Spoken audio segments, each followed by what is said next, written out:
I, 39 female, recently got divorced. It was my fault. I had a one-night stand with a colleague, and he fell in love. And when I didn't want to follow him, he sent evidence of our love to my then husband, John, 45 male. I know I was wrong for the cheating. That's not my question. All things considered, the divorce proceedings were relatively amicable. I wanted to stay in our home, where I raised our son, David, nearly adult male, and we found a way to make that possible. Soon after the divorce, my father, 76, was diagnosed with cancer. He always wanted to go on a cruise with the whole family and is planning the big voyage for the next holidays, treatments permitting. But that time was meant to be for John to see David, so I need John's okay. I brought it up with him, and he understood my father's diagnosis changed things, but he didn't agree immediately. He wanted to talk to David first. That talk hasn't happened yet. Meanwhile, school tuition comes due. We send David to an expensive private school. John has an impressive income and is happy to pay for David's education. But prior to our divorce, we were helping my sister, 43, who's not as wealthy, by paying to send her two boys, teen and young teen, to the same school. Susan gets the bill and sends it to John. He laughed and responded that since they're not family anymore, it wasn't his problem. Susan thinks it isn't fair for her children to have to switch schools, since they both already been going there, have friends there, and would have to go to a lesser quality school. Susan and her family have been relying on him, and it's cruel of John to cut them off. My parents think it's my responsibility because the divorce was my fault. They suggest I sell the house and come live with them. They've even found someone who would buy it, my cousin. I don't want to do this, primarily because of my parents smoking, but also, it's not as straightforward as they make it sound.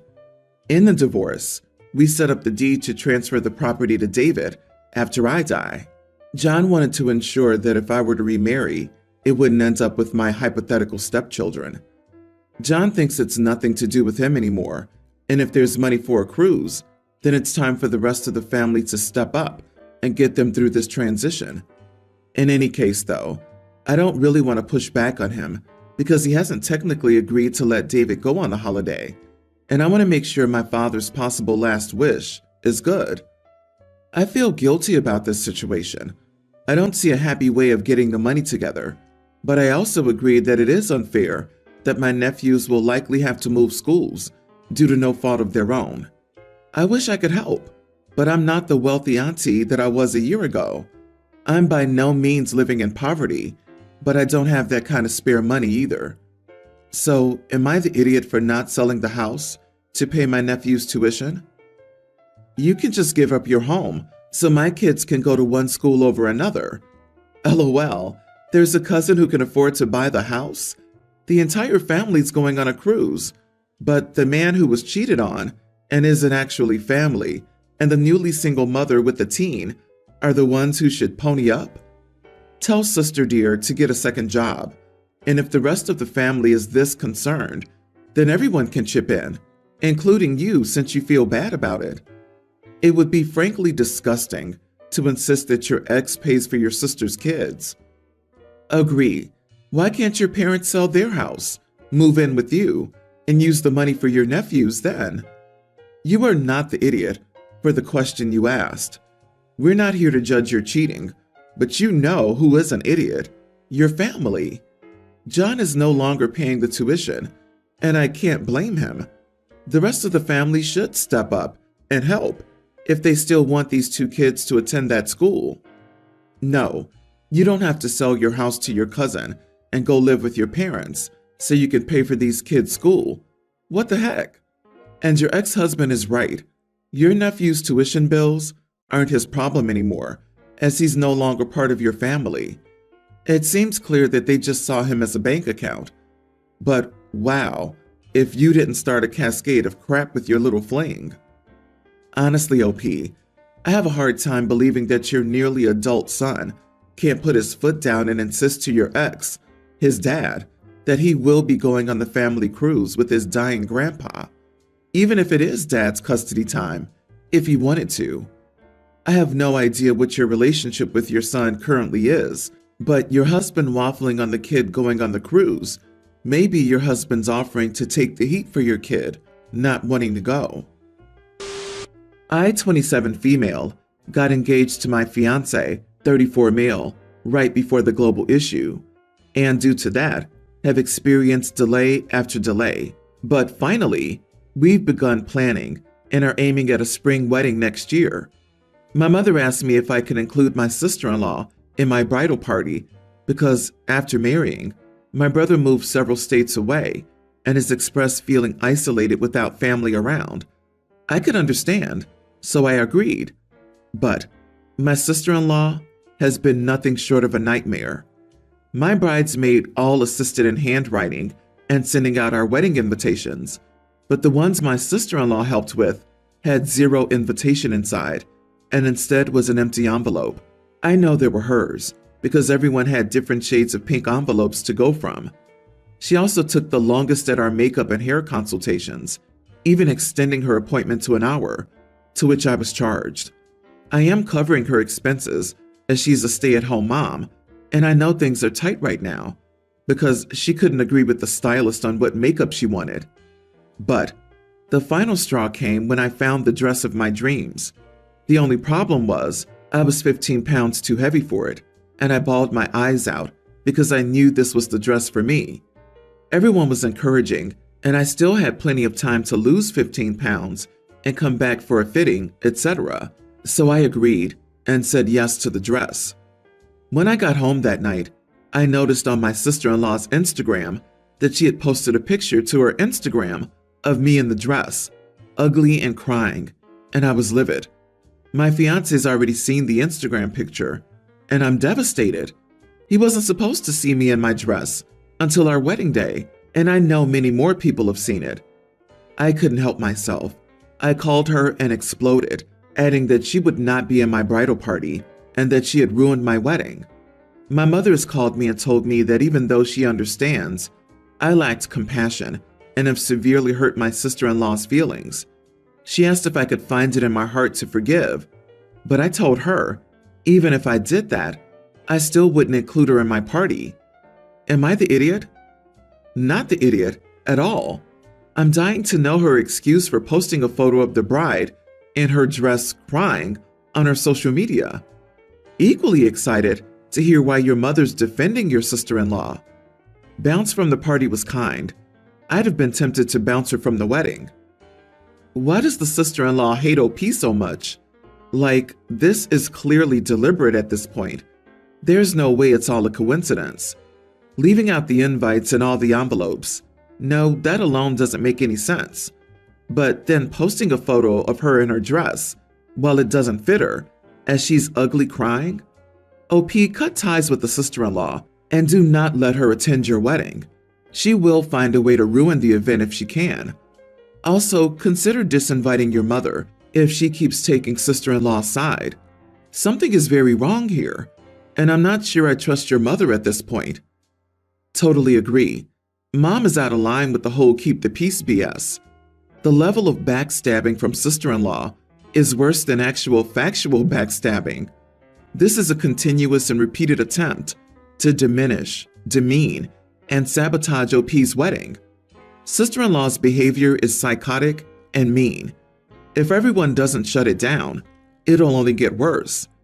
People like this don't know how to moderate their craziness. They do this to get this very reaction and then play the victim. Stand firm and keep her away from your wedding.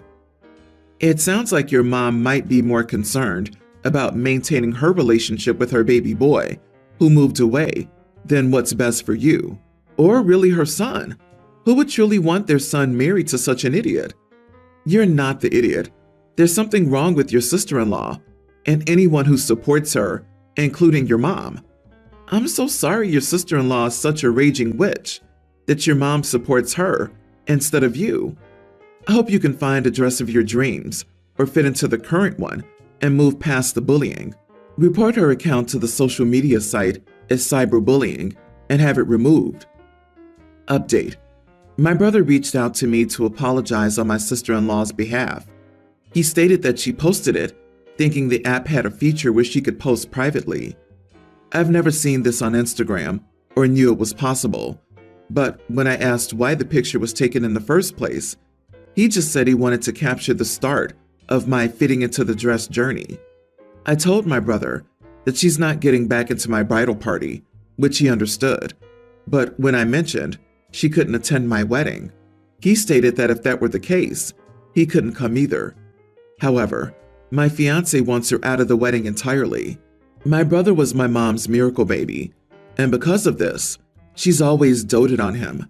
But ever since my sister-in-law came, it's gotten worse because she's given my mom what I never will be able to, grandkids.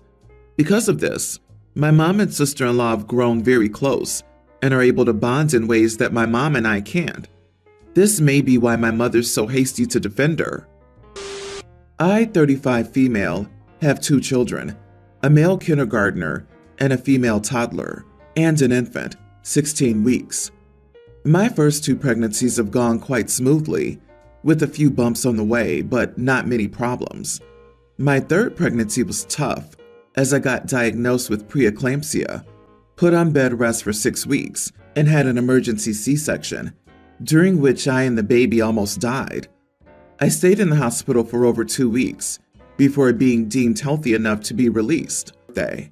In the morning, I was feeling below par, and I was too tired to get out of bed, so my husband took care of all the kids and helped me shower like he did 100 times before during my pregnancy and postpartum. When it was around 2 p.m., I was feeling a little better, but I was still worn out, so I called Ashley. Her birthday party was scheduled at 3 p.m., and I was supposed to arrive at 2:30 p.m. I waited until 2 p.m. because I knew how important her birthday was, and I was hoping that I would feel good enough to come over. I told her that, "I'm sorry, but I'm afraid I won't be able to come to your birthday party because I'm not feeling well." She asked what was wrong, and I told her that I was exhausted and there was no way I could be at her party. I literally heard her sigh angrily, and she said, "But what about our promise?" I broke my arm while racing and still traveled 1,000 miles for your birthday, but you can't drive 20 miles to see me? If your fat butt can reach the grocery store, then you could come here if you actually cared. That's when I became mad and told her, "Well, if you had kids, then you would understand." And that's when she said, "Screw you," and hung up. That was only part of the conversation. You might think, what's so bad about saying if you had kids? Ashley can't get pregnant due to an incident that happened during our younger college days, and the topic is very sensitive for her. So my saying that was extremely vile. This morning I woke up feeling much better, and I attempted to contact Ashley to apologize, but she wouldn't pick up and ignored all my text messages. My husband said that I shouldn't apologize because if she was a real friend, she would have shown concern and worry instead of anger and the attitude of a brat. So she deserved my comeback. But I feel so guilty for bringing up her inability to have kids. I feel like such an idiot for doing so. Am I the idiot? Gonna say you are the idiot. She said something unpleasant, but you bailed last minute and then said something unforgivably mean. If I were her, I'd block you and never look back. You sound really mean, especially if it's a sensitive topic too. We trust our friends to not ever say evil things about things that hurt us. Just because you popped out 3 kids doesn't mean you're better than her. Right? She also says 16 weeks. Ma'am, your baby's a few months old. Like, I get it's important to say weeks in clinical settings for development purposes, but here, OP's just trying to make it seem like her baby's much younger.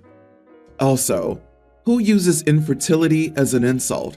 You throwing her infertility in her face was an idiot move. I don't care how tired or unwell you were. You don't do that. I hope your friend finds a better bestie. It's a stupid friends pact that made no accommodations for adult life situations, especially 36th. It's not as big as 30 or 40. Although, if you were still having problems getting out of bed or showering on your own 4 months postpartum, I hope you're under a doctor's care. You waited until the last minute to tell her you weren't coming.